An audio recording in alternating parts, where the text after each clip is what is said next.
Alhamdulillahi Rabbil Alamin. Nahmaduhu wa nusallimu wa nusalli ala rasulihil karim. Asyhadu an la ilaha illallah wa asyhadu anna Muhammadan abduhu wa rasuluhu sallallahu alaihi wasallam. Allahumma salli ala sayyidina Muhammad wa ala ali sayyidina Muhammad. Na'lamu anna Allah ala kulli syai'in qadir wa anna Allah qadiru bi kulli syai'in alim. Qala Allah ta'ala fil Qur'anil Karim, a'udzu billahi samil 'alim minasyaitonir rajim. Bismillahirrahmanirrahim. Infiru khifafa wa thiqala wajahiduna bi amwalikum wa anfusikum fi sabilillah dzalikum khairun lakum in kuntum ta'lamun. Wa qala 'aidan inna a'tainakal kautsar fashalli li rabbika wanhar inna syani'aka huwal abtar. Allahu akbar, Allahu akbar, Allahu akbar. Allahu akbar, Allahu akbar, Allahu akbar. Allahu akbar, Allahu akbar, Allahu akbar, walillahil hamd. Alhamdulillah. Hadirin jemaah salat Id yang dirahmati Allah Subhanahu wa taala. Puji syukur senantiasa kita gaungkan kepada Allah Subhanahu wa taala melalui takbir yang kita bacakan untuk membesarkan Allah Subhanahu wa taala. Karena begitu banyak nikmat Allah yang Allah sudah berikan kepada kita. Hanya saja terkadang kita terlena dengan semua yang sudah kita miliki dan kita lupa untuk mensyukurinya. Kita kebanyakan baru ingat nikmat itu begitu penting di saat nikmat itu sudah Allah ambil dari kita. Kita sadar nikmat sehat itu berharga di saat kita sudah sakit. Kita sadar nikmat rezeki harta itu ada di saat kita sudah Allah bangkrutkan. Kita sadar nikmat ketenangan dan kebahagiaan itu ada di saat Allah sudah buat kita hidup dalam kesempitan. Apakah kita harus selalu demikian? Tunggu Allah berikan musibah dan bencana, baru kemudian kita sadar betapa nikmat senang itu begitu berharga dalam diri kita. Jaga nikmat ini dengan cara mensyukuri nikmat Allah Subhanahu wa taala. Kita jaga hati ini senantiasa dengan mensyukuri segala bentuk nikmat Allah. Apa yang sudah Allah beri, baik secara zahiriah ataupun batiniah, baik dalam bentuk harta, jiwa, waktu, kesempatan dan lain sebagainya yang sudah Allah berikan kepada kita. Menjaga rasa syukur kepada Allah Subhanahu wa taala bukan hanya perkara itu wajib untuk kita, tetapi ini perkara keperluan, kebutuhan, kepentingan kehidupan kita. Mengapa dikatakan demikian? Karena dengan mensyukuri nikmat Allah, Allah Subhanahu wa taala akan buat hati kita penuh dengan bahagia.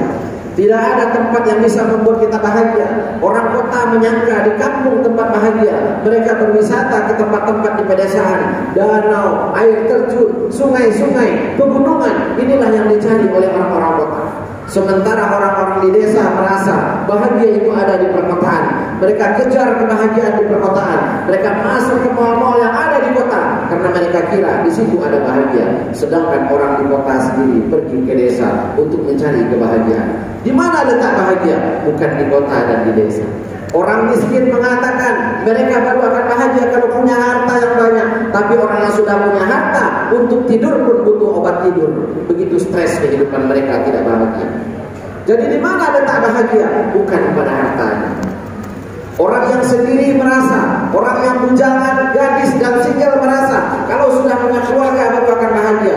Banyak orang yang sudah punya keluarga justru menginginkan hidup sendiri, penuh privasi, tidak ada yang mengawasi. Jadi di mana sebenarnya letak bahagia? Bukan karena kita punya atau tidak punya pasangan dalam hidup. Orang yang tidak punya anak merasa punya anak baru akan bahagia. Orang yang sudah banyak anaknya justru sakit kepala mengurusinya. Jadi di mana sebenarnya letak bahagia? Bahagia hanya ada dalam hati yang bisa mensyukuri nikmat Allah Subhanahu wa taala. Tidak ada tempat lain Allah berikan tempat bahagia kecuali hati yang pandai bersyukur. Semoga Allah Subhanahu wa taala jadikan kita semua hamba yang pandai bersyukur. Allahu akbar, Allahu akbar, Allahu akbar, walillahil hamd. Salawat dan salam untuk baginda Nabi Muhammad sallallahu alaihi wasallam. Allahumma shalli ala sayyidina Muhammad wa ala ali Muhammad. Kita berbanyak berselawat kepada baginda Nabi Muhammad sallallahu alaihi wasallam sebagai bentuk terkecil dari tanda kita mencintai beliau. Mencintai baginda Nabi SAW secara hakikatnya adalah dengan menghidupkan sunnahnya. Tetapi lisan kita senantiasa selalu banyak bersolawat kepadanya. Karena di balik solawat itu punya banyak kebaikan, punya banyak fadilah, sehingga dicatatkan lebih dari 700 fadilah solawat. Begitu istimewanya solawat ini. Semoga Allah Subhanahu Wa Taala jadikan kita semua sebagai hamba Allah, umat Muhammad SAW yang mampu merindukan dan mencintai baginda Nabi SAW dengan banyak bersolawat dan menghidupkan sunnah-sunnahnya. Amin ya rabbal alamin. Allahu akbar, Allahu akbar, Allahu akbar, walillahil hamd. Hadirin jemaah salat Id yang dirahmati Allah Subhanahu wa taala, dengan gema takbir yang kita lakukan semenjak maghrib kemarin membesarkan Allah sebagai tanda hari ini adalah hari yang besar, hari yang istimewa, di mana hari ini pengorbanan sangat ditentukan, di mana hari ini kita dituntut untuk memperingati satu hari yang sangat istimewa. Dahulu pertama kali ini dilakukan oleh anaknya Nabi Adam alaihissalam, yaitu Habil dan Qabil, membuktikan ketaatan kepada Allah dengan melakukan pengorbanan dalam bentuk hewan ternak. Kemudian hal ini juga dilanjutkan oleh Nabi Ibrahim alaihissalam yang senantiasa gemar berkurban. Lalu kemudian di zaman Nabi Muhammad SAW, hal ini disyariatkan untuk kita semua. Hanya sebatas hari peringatan pentingnya sebuah pengorbanan. Sementara dalam bahasa perlu kita tahu, pengorbanan adalah persembahan sesuatu untuk sesuatu hal yang lebih besar yang kita inginkan. Konsep dalam kehidupan secara sunnatullah telah Allah tetapkan, korbankan sesuatu untuk mendapatkan sesuatu, dan selalu begitu. Kita tidak pernah bisa lari dari yang namanya makna pengorbanan. Tidak ada. Siapapun kita ada di dunia ini juga karena asbab pengorbanan seseorang. Asbab maunya berkorban ibu kita 9 bulan menanggung kita. Asbab maunya berkorban ayah kita yang mau menanggung biaya hidup kita, pendidikan kita, kesenangan kita, pakaian kita, makan kita, tempat tinggal kita. Semua akan ada karena ada yang mau berkorban. Bayangkan kalau orang tua kita enggan berkorban, mungkin kita tak akan jadi. Ini makna pengorbanan secara umum keseluruhan. Kita hidup dengan beragama Islam ini, sampai agama Islam ini ke Nusantara. Islam sampai ke dalam rumah kita. Padahal dahulu Islam turunnya di Makkah dan di Madinah, tapi bisa sampai ke kampung halaman kita. Bukan karena diantarkan oleh burung, tapi karena apa? Karena ada yang mau berkorban. Para sahabat-sahabat Nabi SAW, para tabi'in, para aulia, para ulama-ulama kita pada zaman terdahulu, mereka semua mau berkorban dengan semua kehidupan mereka. Mereka punya keluarga, mereka juga punya kebahagiaan, mereka punya cita-cita, juga punya anak, punya pekerjaan sama dengan kita. Tapi mereka mau mengorbankannya demi sesuatu yang mereka yakini akan mendapatkan hal yang lebih besar. Sehingga Islam sampai ke Nusantara. Setelah sampai ke Nusantara, sampai ke Islam ke rumah kita. Tidak begitu saja sampai ke rumah kita. Ada ulama-ulama, dai-dai, para asatiz-asatizah yang mengembangkan agama ini sehingga agama sampai ke rumah kita. Ada yang mau berkorban, maka kita bisa seperti ini. Kita bisa tenang beragama. Sholat tak ada yang larang, buat takbiran tak ada yang larang, buat kegiatan tabligh akbar tak ada yang larang. Kita hidup bersosial bermasyarakat dengan tenang karena ada pahlawan-pahlawan nasional kita yang mau berkorban membebaskan negara ini dari segala bentuk penjajahan. Kalau mereka dulu enggan berkorban, kalau mereka dulu senantiasa mencari-cari alasan, sama seperti kebanyakan kita saat ini untuk tidak mau berkorban, hidup hanya untuk kepentingan diri sendiri, mungkin Indonesia ini tidak akan merdeka. Bahkan saat ini kita berada di masjid yang begitu mewah, bangunan yang begitu mewah, dibangun bukan nilai 10.000, 1 juta, 2 juta, tidak. Ini butuh biaya yang sangat besar. Masjid ini pun berdiri dengan semua aktivitas yang ada di dalamnya. Itu juga karena ada yang mau berkorban waktu, tenaga, harta, maka terbentuklah masjid ini. Semua aktivitas kegiatan yang ada di dalamnya, apakah bisa terjadi begitu saja? Juga tidak. Tapi karena ada pengorbanan para pengurus-pengurusnya yang tidak digaji, panitia-panitia kegiatan yang tidak digaji, tapi mereka mau melakukannya karena Allah Subhanahu wa taala. Inilah bentuk pengorbanan. Intinya di balik setiap pengorbanan ada suatu hasil yang sangat besar yang Allah berikan. Korbankan sesuatu untuk mendapatkan sesuatu. Ini adalah sunnatullah dalam hidup kamu. Para pelajar, para santri, anak-anak sekolah, mereka korbankan perasaan, korbankan waktu, korbankan semua yang mereka bisa lakukan. Stres dalam selama kegiatan pelajaran, banyak kesibukan, tapi untuk mendapatkan sesuatu masa depan yang lebih baik. Allah jadikan mereka orang-orang berilmu. Allah jadikan mereka ulama. Allah jadikan mereka penguasa suatu saat nanti. Allah jadikan mereka pemimpin. Karena dulu mereka mau berkorban waktu, biaya, tenaga untuk belajar pada masa-masa muda dan masa kecil. Korbankan sesuatu untuk mendapatkan sesuatu. Ini adalah sunnatullah dalam hidup. Kita tidak pernah bisa lepas dari itu. Tapi hadirin jemaah sholat Id yang dirahmati Allah Subhanahu wa taala, apa hal yang bisa membuat orang lain mau berkorban? Mengapa begitu banyak orang kadang-kadang juga enggan dan mencari alasan untuk tidak mau berkorban? Berkorban ini hanya karena dua faktor saja. Lain daripada itu tidak ada. Punya salah satunya akan mau berkorban, tapi jika tidak punya kedua-duanya, maka orang ini akan enggan berkorban. Pertama, pengorbanan ini terwujud secara manusiawi, secara umum. Sebagai manusia secara umum, ini adalah karena faktor kecintaan. Kecintaan yang membuat orang mau berkorban. Apapun bentuknya, sama seperti bapak-bapak kita, ibu-ibu kita. Saya sendiri pernah mengalami masa-masa sulit dalam hidup. Di tahun 2002, saya bekerja sebagai seorang kuli bangunan. Saat itu gaji sebagai buruh kuli yang bukan tukang yang ahli, hanya tukang pembantu, cuma Rp30.000. Dengan gaji Rp30.000, Rp20.000 habis untuk makan sehari-hari, Rp10.000 saya tabung setiap hari. Lalu kemudian satu kali setelah capek, letih, tangan saya sampai melepuh. Begitu susahnya bekerja sebagai kuli bangunan saat itu. Satu kali saya pulang dari bekerja, di tengah jalan saya melihat ada kain berwarna merah tergantung. Begitu indah menurut mata saya. Lalu kemudian sepeda motor saya putar pergi ke toko pakaian. Setelah saya lihat pakaian yang merah ini begitu menarik bagi saya, lalu kemudian tawar-menawar harganya pas Rp70.000. Itu baju kembang. Karena saya punya anak gadis kecil di rumah yang menunggu saya pulang kerja, berumur 1,5 tahun pada masa itu. Anak yang ketiga pada masa itu berumur 1,5 tahun. Dia tidak pandai ngomong, tidak bisa meminta, "Pa, belikan baju," tidak. Tapi anehnya saya saja yang pengen membelikan.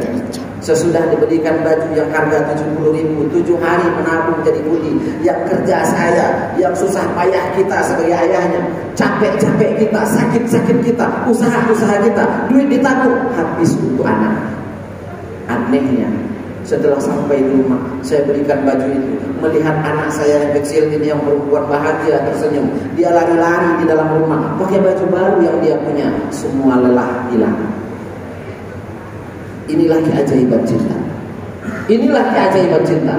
Bapak-bapak semua mungkin pernah merasakan hal yang sama. Ibu-ibu juga mungkin pernah merasakan hal yang sama. Kita bekerja, kita menabung, habisnya demi orang yang kita cintai, anak-anak kita. Kecintaan yang membuat orang mau berkorban walaupun tidak diminta. Kedua, ketaatan. Tidak ada bisa membuat orang lain mau melakukan pengorbanan kecuali orang yang punya ketaatan. Taat pada perintah Allah, taat kepada apa saja yang dia yakini harus dia ikuti. Maka ini yang bisa membuat dia mau melakukan yang namanya pengorbanan. Sekali lagi, bila tidak punya salah satu di antara yang dua ini, maka kita akan selalu mencari alasan untuk tidak mau menjalankan apa yang disebut dengan pengorbanan. Baik pengorbanan zahiriyah batinnya, baik pengorbanan yang dalam kehidupan. Perintah Allah pada hari ini, pelaksanaan penyembelihan hewan kurban dengan mengorbankan harta kita. Karena ini perintah Allah Subhanahu wa taala, sunnat muakkad hukumnya bagi kita semua. Bagi orang-orang yang mampu, kata Nabi sallallahu alaihi wasallam, siapa saja yang punya kelapangan, rezekinya punya kelapangan, tapi dia enggan berkurban, Nabi sallallahu alaihi wasallam begitu marah kepadanya sehingga Nabi mengatakan, jangan mendekat, jangan dekati tempat ibadah kami. 99,9% Nabi selalu mengajak orang untuk datang ke masjid. Tetapi untuk orang yang enggan berkorban, Nabi malah melarangnya mendekati masjid. Begitu marahnya Rasulullah SAW kepada orang yang punya kemampuan tapi mencari alasan enggan untuk berkorban. 1 tahun membeli rokok mampu, tapi giliran untuk berkorban tak sanggup. Beginilah kebanyakan di antara kita. Rasulullah SAW begitu marah kepada orang-orang yang mencari alasan untuk tidak mau berkorban. Hadirin jemaah yang dirahmati Allah Subhanahu wa taala. Allah Subhanahu wa taala sudah sebutkan kalau soal rezeki dan nikmat, inna a'tainakal kautsar, kata Allah. Allah sudah berikan rezeki yang banyak. Kita saja yang tidak pernah mau mengakui begitu banyak rezeki yang Allah beri. Tanda Allah memberi rezeki yang banyak apa? Rokok sempurna saja 35.000 sebungkus. 1 tahun 12.600.000. Banyak di antara kita yang mampu membelinya. Rokok semurah-murahnya rokok 10.000 sebungkus. 1 tahun 3.600.000. Banyak yang mampu membelinya. Giliran dipanggil untuk berkorban sekali setahun cuma 2 juta sekian. Kita mulai mencari alasan tak bisa. Ini yang sangat kita sayangkan. Hadirin jemaah salat yang dirahmati Allah Subhanahu wa taala. Padahal nikmat Allah begitu banyak. Di saat Allah sudah berikan nikmat, Allah perintahkan kepada kita, "Fasholli li rabbika wanhar." Dirikan salat dan berkurbanlah. Dirikan salat dan berkurbanlah. Ini perintah Allah Subhanahu wa taala. Hadirin jemaah salat yang dirahmati Allah Subhanahu wa taala. Bagi kita semua, sekali lagi untuk kita semua tanpa kecuali, termasuk khatib sendiri. Tidak ada alasan bagi kita hari ini untuk tidak ikut serta dalam pelaksanaan pengorbanan. Tidak ada alasan. Jangan hanya karena kita merasa saya sebagai peserta kurban selesai urusan kita, karena kita sudah keluarkan harta kita untuk agama Allah Subhanahu wa taala, untuk pelaksanaan hewan kurban, lalu kita merasa sudah cukup. Tidak. Allah Subhanahu wa taala selalu memanggil kepada kita untuk bersungguh-sungguh di dalam agama ini. Dalam surah Taubah ayat 41 Allah panggil kepada kita, infiru khifafa wa thiqala. Siapa saja di antara kita mau susah ataupun senang, sempit ataupun lapang, sakit ataupun sehat, kaya ataupun miskin, kecil ataupun besar, tua ataupun muda, enggak ada pandangan. Apa kata Allah? Infiru khifafa wa thiqala wajahiduna bi amwalikum wa anfusikum. Untuk bersungguh-sungguh di jalan Allah ini dengan hartamu dan sekaligus dengan dirimu. Artinya apa? Bukan hanya karena kita mentang-mentang sudah punya uang, saya sudah jadi peserta kurban, lalu kita acuh tak acuh saja lagi menunggu daging kurban di rumah, diam begitu saja. Tidak. Yang punya harta pun Allah panggil untuk terlibat secara sendiri. Apalagi yang tidak ikut sebagai peserta kurban. Tentu Allah menantang kita semua. Apa yang bisa kita lakukan hari ini? Maka terlibat, ikut sertalah dalam kegiatan ini sepenuhnya. Dalam bentuk apa saja yang bisa korbankan pikiran-pikirannya, korban tenaga-tenaganya, korban waktu-waktunya, korban keahlian-keahliannya. Apa saja yang bisa kita lakukan? Teh manis dari rumah sampai ke masjid untuk panitia kurban, makan siang panitia kurban, semua kita pikirkan bersama-sama. Ini bentuk pengorbanan kita yang lainnya. Mungkin ada di antara kita yang tidak sanggup sebagai peserta untuk penyembelihan hewan kurban saat ini, tapi terlibatlah dalam kegiatan. Mau dia disebut sebagai panitia yang bertanggung jawab, ataupun yang tidak sama sekali. Tapi ingat, jangan sekali-kali punya niat untuk kepentingan sendiri. Ingat, Allah menantang kita, Allah menyuruh kita, Allah memerintah kita melakukan pengorbanan, bukan mencari keuntungan. Datang dari rumah dengan keterampilan, niat membantu untuk bermanfaat bagi umat ini, penyelenggaraan kurban, kita bawa makanan, kita bawa minuman untuk siapa saja yang terlibat di dalamnya. Ini bentuk pengorbanan kecil-kecil yang bisa kita lakukan. Bapak Ibu bisa lakukan, tapi ingat, jangan ada niat di dalam hati. Kakinya untuk saya, kepalanya untuk saya, bagian badan daging dari daging korbannya untuk saya. Hilangkan niat untuk mendapatkan sesuatu. Soal rezeki Allah yang mengatur. Panitia kurban juga punya perasaan. Pasti dia tahu siapa yang akan dia beri atau tidak. Tetapi hilangkan niat di hati untuk mendapatkan keuntungan dari semua jerih payah yang kita lakukan. Tapi niatkan dalam hati, ya Allah, inilah bentuk pengorbanan kecil yang bisa saya lakukan. Allahu Akbar, Allahu Akbar, Allahu Akbar, walillahil hamd. Hadirin jemaah salat Id yang dirahmati Allah Subhanahu wa taala. Maka hari ini sesudah salat Id ini, mari kita siapkan diri kita terlibat dalam semua kegiatannya. Berikan apa yang bisa kita punya, berikan apa yang bisa kita lakukan, apa yang ada di rumah kita, bangun-membangun kita bersama-sama, bergotong royong kita bersama, bukan sebagai atas nama masyarakat, tapi karena ini perintah Allah untuk kita. Tidak ada pengecualian. Infiru khifafa wa thiqala. Tidak ada alasan. Susah ataupun senang, tua, muda, sakit ataupun sehat, lapang ataupun sempit, mari kita datang bersama-sama untuk bisa mensukseskan kegiatan ini, lalu kemudian bisa membagi, mendistribusikan hewan kurban ini sampai kepada yang berhak, kepada tempat yang seharusnya, dan semua bekerja bahu-membahu. Inilah bentuk pengorbanan kita bersama. Lalu apa kata Allah? Dzalikum khairul lakum in kuntum ta'lamun. Itu lebih baik bagi kalian, lebih baik bagimu andai saja kamu tahu, kata Allah. Allahu akbar, Allahu akbar, Allahu akbar, walillahil hamd. Semoga ini bermanfaat untuk kita semua. Barakallahu li wa lakum wa nafa'ani minal ayati wa dzikril hakim. Taqabbalallahu minna minkum tilawatahu innahu huwas samiul alim. Sayyidina Muhammad wa ala ali sayyidina Muhammad. Na'lamu anna Allah ala kulli syai'in qadir wa anna Allah qad ahata bi kulli syai'in 'ilma. Qala Allah ta'ala fil Qur'anil Karim, a'udzu billahi samil 'alim minasy syaithanir rajim. Bismillahirrahmanir rahim. Ya ayyuhalladzina amanu taqullaha haqqa tuqatih wa la tamutunna illa wa antum muslimun. Allahu akbar, Allahu akbar, Allahu akbar, Allahu akbar, Allahu akbar, Allahu akbar, Allahu akbar, Allahu akbar, walillahil hamd. Hadirin jamaah salat Id yang dirahmati Allah Subhanahu wa taala. Saat ini kita sama-sama tahu bahwasanya kabupaten kita dan kabupaten yang lainnya, bahkan secara umum Sumatera Barat juga sama-sama mendapatkan banyak ujian dari Allah Subhanahu wa taala. Di telinga kita, di lampau-lampau, di warung, di masjid, semua jadi pembicaraan. Semua orang bicara tentang sebab terjadi. Banyak rumor beredar, mereka bercerita bahwasanya penyebab bencana ini, penyebab musibah yang Allah turunkan adalah karena faktor maksiat yang dilakukan di tengah-tengah masyarakat. Tapi benarkah hal itu menjadi penyebab utamanya? Perlu kita tahu, hadirin jemaah yang dirahmati Allah Subhanahu wa taala. Kalau kita bicara tentang kemaksiatan, bukan hanya Sumatera Barat, provinsi yang mana dan yang lainnya juga sama. Tingkat kemaksiatan di Provinsi Riau lebih tinggi daripada Sumatera Barat sebenarnya. Kalau kita mau datang ke Riau, Kepulauan Batam sana, itu lebih parah maksiatnya daripada kita Sumatera Barat ini. Tapi mengapa mereka tidak berikan bencana di sana? Kalau tingkat kriminalitas Sumatera Barat dengan Sumatera Utara jauh lebih tinggi daripada Sumatera Barat tingkat kriminalitasnya. Lalu kenapa musibahnya ada di sini? Kalau kita bicara yang menjadi sebabnya adalah maksiat. Maksiat ini sudah ada semenjak zaman setelah Nabi Adam alaihissalam. Dan ini adalah pekerjaan setan yang takkan pernah ada habisnya.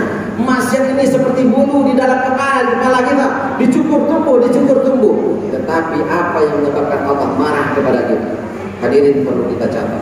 Yang menyebabkan Allah marah kepada kita. Sumatera Barat ini adalah kampung ulama. Sumatera Barat ini adalah kampung orang alim. Jumlah orang alim, jumlah alumni pesantren, jumlah orang yang tahu agama, jumlah orang yang pandai bicara agama, sampai di lampau-lampau pun orang bicara. Jumlah orang yang menjadi tokoh dalam bidang keagamaan, jumlah datuk-datuk nenek mama begitu banyak di sini. Tapi diam terhadap maksiat. Diamnya ini yang membuat Allah marah. Sekali lagi, diamnya ini yang Allah membuat Allah marah. Seakan-akan bersekongkol membiarkannya. Kemaksiatan itu akan terus tumbuh karena memang itu adalah pekerjaan setan, dan kita tak akan pernah lari dari, tidak bisa lari dari sana. Sedangkan Makkah saja, Madinah juga sama. Bukan berarti tidak ada maksiat juga di situ, juga ada. Saudi Arabia kita tahu, bukan tak ada maksiat di sana, juga banyak.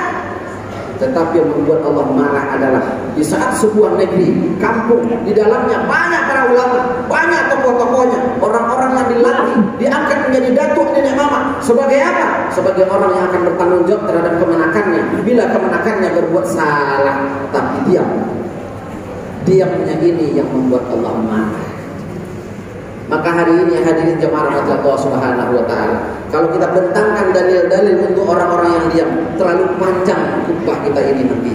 Singkat cerita, mari kita semua, mari semua orang yang punya tanggung jawab kepada keluarganya, tanggung jawab kepada anak kemenakannya, tanggung jawab kepada masyarakatnya, tanggung jawab kepada jamaahnya, tanggung jawab bagi orang-orang alim yang pernah belajar agama. Apa tanggung jawab kita? Bukan hanya amar ma'ruf, tapi juga nahi munkar. Ajak orang kepada kebaikan, tapi lakukan pencegahan terhadap segala bentuk kemungkaran.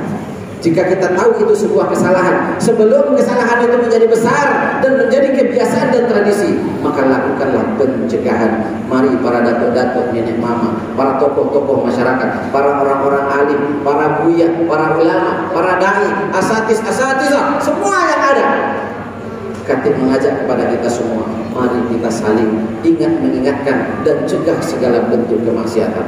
Agar apa? Agar Allah Subhanahu wa taala tidak marah kepada orang-orang yang berilmu, tidak marah kepada orang yang punya kekuasaan, tidak marah kepada orang yang punya kemampuan ini. Semoga Allah Subhanahu wa taala mengampunkan dosa-dosa kita semua dan membuat Sumatera Barat ini kembali menjadi provinsi yang terbaik di mana adabnya bersandingan kepada agama yang sangat luar biasa ini. Allahumma salli ala sayyidina Muhammad wa ala ali sayyidina Muhammad wa salatu wassalamu ala asrafil anbiya'i wal mursalin wa ala alihi wa ashabihi Rasulullah sallallahu alaihi wasallam ajma'in. Allahumma ighfir lana dhunubana wa liwalidayna warhamhuma kama rabbayana shighara wa li jami'il muslimin wal muslimat wal mu'minin wal mu'minat al ahya'i minhum wal amwat bi rahmatika ya arhamar rahimin. Allahumma anta rabbana la ilaha إلا أنت خلقتنا نحن عبدك ونحن على عهدك ووعدك ما استطعنا ونعوذ بك من شر ما صنعنا نبوء لك بنعمتك علينا ونبوء بذنوبنا فاغفر لنا فإنه لا يغفر الذنوب إلا أنت. اللهم إنا نسألك الهدى والتقى والعفاف والغنى. اللهم انصرنا الإخواننا المسلمين والمسلمات في غزة فلسطين. اللهم انصرنا الإخواننا المسلمين والمسلمات في الدنيا والآخرة. اللهم انصرنا الإخواننا المسلمين والمسلمات في الدنيا والآخرة. الحمد لله الحمد لله الحمد لله بما خلقت هذا يا الله. لا إله إلا أنت سبحانك إنا كنا من الظالمين. ربنا هب لنا من لدنك من الصالحين.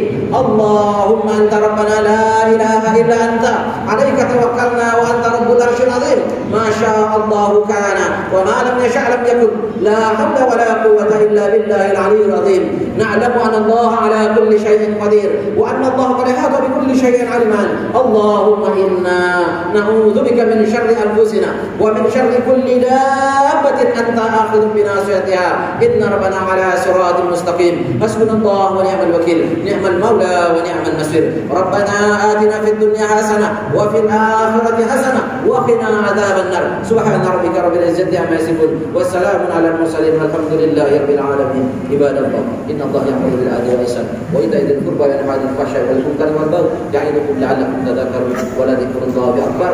الله أكبر الله أكبر الله أكبر الله أكبر الله أكبر الله أكبر الله أكبر الله أكبر الله أكبر ولله الحمد. سبحانك اللهم وبحمدك أشهد أن لا إله إلا أنت أستغفرك وأتوب إليك. والسلام عليكم ورحمة الله وبركاته. وعليكم السلام.